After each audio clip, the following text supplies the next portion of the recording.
بسم اللہ الرحمن الرحیم۔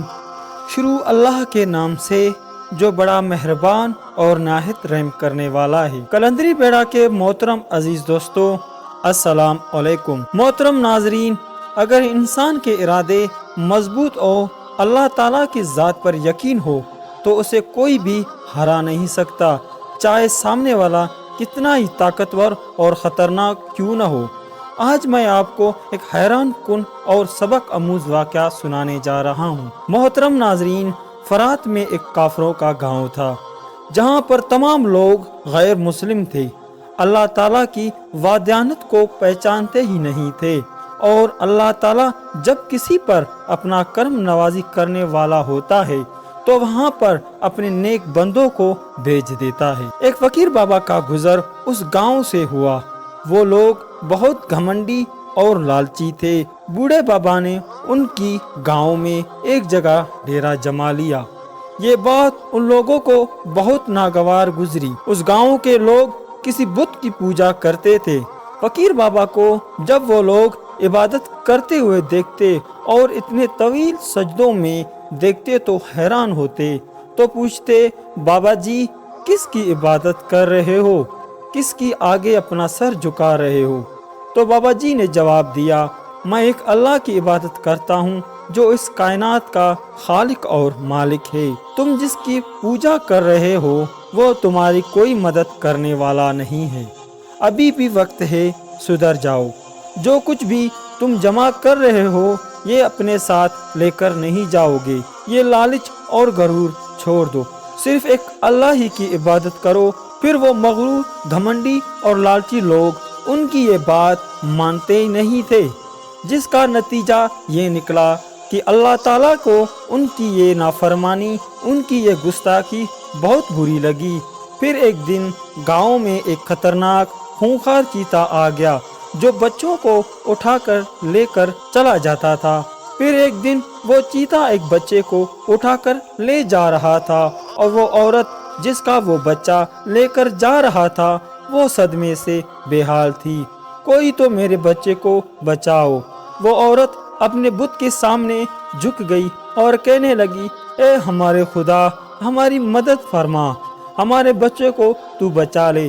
فقیر بابا نے جب اس کی درد بھری آواز سنی اور چلتے اس کے پاس آئے اور کہا، کیا ماجرا ہے؟ تو سب لوگ کہنے لگے، بوڑھے بابا جی، اس عورت کے بچے کو چیتے اٹھا کر لے گیا ہے، ہم کیا کریں؟ ہم سب پریشان ہیں۔ تو فقیر بابا کہنے لگے کہ میں جا کر اس بچے کو بچا کر لاتا ہوں۔ لوگ ان کو دیکھ کر ہنسنے لگے اور کہنے لگے، اس عمر میں اور ایسی حالت میں جائیں گے، وہ بھی اتنی خونخوار چیتے سے لڑنے؟ وہ بابا جی کہنے لگے، مجھے اللہ کی ذات پر پورا بھروسہ ہے۔ یہاں تک کہ اس بچے کی ماں کہنے لگی، اگر آپ میرے بچے کو اس چیتے سے بچا کر لے آئے تو میں اسلام قبول کر لوں گی اور اسلام کے بتائے ہوئے راستے پر چلوں گی۔ فقیر بابا چلتے ہوئے اس جگہ پر گئے جہاں وہ چیتا گیا تھا۔ وہ چیتا ایک غار میں چھپ کر بیٹھا ہوا تھا۔ اب تک اس چیتے نے اس بچے کو نہیں کھایا تھا۔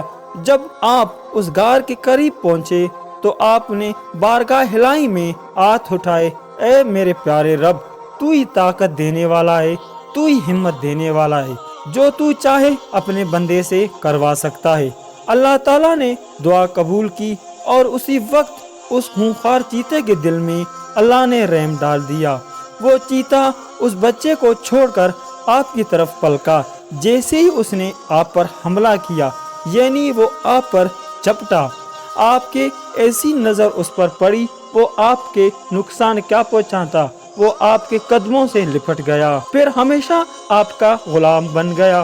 لوگ سمجھ رہے تھے بابا اس جنگل سے اب نہیں آئیں گے، اور اس عورت کا رو رو کر برا حال تھا، مگر حیران کہ اسے دیکھتے ہیں اس کا بچہ بھی سلامت اور وہ بوڑھے بابا بھی سلامت، اور وہ چیتا بھی بابا کے ساتھ آ رہا تھا۔ لوگ حیران اور پریشان ہو کے آپ سے سوال کرنے لگے، بابا جی آپ کے اندر اتنی طاقت کیسے آ گئی؟ آپ نے اس چیتے سے جنگ لڑی؟ فقیر بابا کہنے لگے، ہمیں جنگ لڑنے کی ضرورت ہی نہیں پڑی۔ چیتے کے دل میں اللہ رب العزت نے ہمارے لیے محبت ڈال دی تھی۔ اللہ تعالیٰ جب چاہے جو چاہے اپنے ولیوں اور فقیروں سے کرامات کروا سکتا ہے۔ یعنی ہوا پھر یہ چیتا آپ کا مرید بن گیا اور پھر آپ کا خدمت گزار میں لگ گیا اور ہمیشہ آپ کی ساتھ رہا، اور لوگوں نے جب یہ دیکھا تو کہنے لگے بابا ہم مسلمان ہونا چاہتے ہیں، اور صرف ایک فرد نہیں بلکہ پورا گاؤں اسلام قبول کرے گا۔ اس طرح گاؤں کے تمام لوگوں نے اسلام قبول کر لی اور اسلام لے آئے۔ اللہ رب الکریم نے ان گاؤں والوں کو یہ انعام دیا کہ ان کے ساتھ نسلیں مال و مال ہوں گے، ہر کوئی خوشحال ہو گیا۔ وہ سب اللہ رب الکریم کی عبادت کرنے لگے اور اس فقیر کی بتائے ہوئے راستے پر چلنے لگے۔ اللہ تعالی ہم سب کو اپنے بز و اعمال میں رکھے اور ہمارے دل میں اپنی محبت قائم دائم رکھے اور صرف اسی سے مانگنے کی توفیق عطا فرمائے۔